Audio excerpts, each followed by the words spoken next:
Hello, we are back and we are back for another top 5 video. Today we are going to be doing the top 5 best companions slash pets in the game. These creatures will make extremely good pets, mainly for their usefulness and abilities to help the survivor out. They're also extremely cute. Let's get straight into the video, shall we? Coming in at number 5 on my list, we have the Lystrasaurus. These little guys are super easy to tame and super helpful to have around your base, early game and even in the end game. The unique ability the Lystrasaurus gives is the XP booster. The way this works is, once pet, the creature will give nearby tamed diners an experience boost that lasts about 5 minutes. The buff multiplies all XP gains by 1.35, so it will help to level up your creatures around your base extremely fast. Here is the way I like to make the most out of this ability. All you need is a trusty tribe mate to give you a hand. In this case we are making narcotics. My girlfriend is making the narcotics. I'm just going to sit on the creatures to level them up with the passive XP boost from the Lystrasaurus. As you can see here, we did level up in the Ferrozino pretty fast. They have already leveled up quite a lot, so you'll find if you've got a fresh creature, a baby that is just matured, this is a great way to level them up really fast. At number 4 we have the Equus, which is basically a horse. He takes the second spot of man's best friend. The horse has proved to be a very loyal companion to humans. They work the same way as a horse and act the same way as a horse. They're passive creatures in the wild, passively tamed.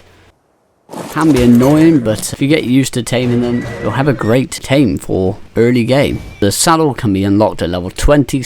They are very versatile in their abilities. They can be used to knock out many creatures. It is a bit riskier than using a crossbow sometimes because you can accidentally kill the creatures, but it is a great way to save trank arrows, narcotics, all that stuff. And they can make taming ridiculously easy and craft lassos on their saddle, and you can drag the unconscious bodies from anywhere on land, even out of the water if you somehow knock a creature out in the water. The size of the creatures that can be dragged is actually pretty crazy, because apparently you can drag a Quetzal with the lasso, according to the ARK wiki page. I'm not sure, I've never tried that, but you can definitely grab RGs and Sabertooths and anything really around that size. You can drag them to a nice safe place to tame them. And their saddle acts as a mooring pestle, so you can make narcotics and all that good stuff on the go. It has weight reduction on quite a few resources.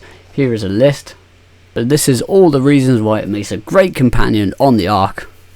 At number 3 we have the fluffy and cute yet scary direbear. It's a very strong and reliable map. The damage of the direbear is similar to a T-Rex. It is an extremely strong creature. It can carry a lot of weight, as it does have a naturally high weight, and can basically sprint for infinite periods. After building some momentum, it is probably one of the quickest land creatures in the game. It's a great gatherer. It can also gather honey from wild beehives without actually destroying the hive or having any bees aggro on you. It also has a passive ability of providing insulation, so when stood next to the direbear it will provide 35 hypothermic and hyperthermic insulation. The only downside of the direbear is they are quite awkward to tame. Torpor does drop very fast, so it is not really an early game tame. However, it makes a great companion once you do manage to tame one. Coming in at number 2 we have the Direwolf. This is probably ARK's equivalent to man's best friend, aka dogs, as they do act in very similar ways. Very useful for exploring and discovering. It has a great sense of smell that enables it to detect things that most creatures cannot. They can help you smell out explorer notes and also creatures that are underneath the ground. Taming yourself a nice pack of these make them extremely strong.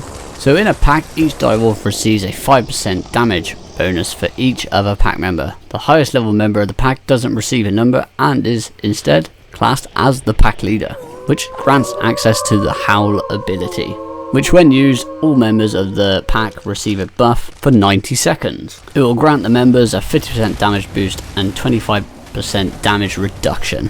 Of course, you get the bonus of not having to need a saddle to ride them, as they are bareback ridden. They're extremely good at gathering pelt and hide, along with a good selection of other resources. They're extremely vicious in the wild, yet extremely loyal once tamed. These guys are great to have as pets and companions wherever you are in the ARK. Coming in at number 1, and my favourite and best companion and pet to have on the ARK is the Otter, and potentially one of the cutest creatures in the game, I would say. The Otter has a number of unique abilities which are probably one of the best in the game for completing the actual game or whichever map you are playing. Let's get into a few of them. Once you put items into the Otter's inventory and once on your shoulder, only half the Otter's weight will count on your back. So it is great for helping you carry more items. On your shoulder is basically a woolly scarf to go around your neck. If you level the Otter's melee damage, it will increase the insulation the Otter gives. I read up on the ARK wiki that roughly for every 100% melee damage, it will give about 75 to 82 hypothermic insulation and 34 to 38 hyperthermic insulation. Also, if you have a lot of them in your base, you won't even need an incubator at all. As you can see, I can incubate a Rex egg with about 8 or so otters. My most favourite ability about the Otter though is it can carry more than one artifact at a time. You can't put them in any creature other than the Otter. So all these reasons are why the Otter makes it to number 1 on my list. So that is going to be the end of the video. Please do feel free to let me know in the comments if there is creatures that you prefer as pets. These are my top 5 just because their abilities are great. They're cool creatures and they're just really cute as well. Yeah, I hope you guys enjoyed the video. Please feel free to check out the channel if you did, and I'll catch you guys in the next one. Take care. Goodbye.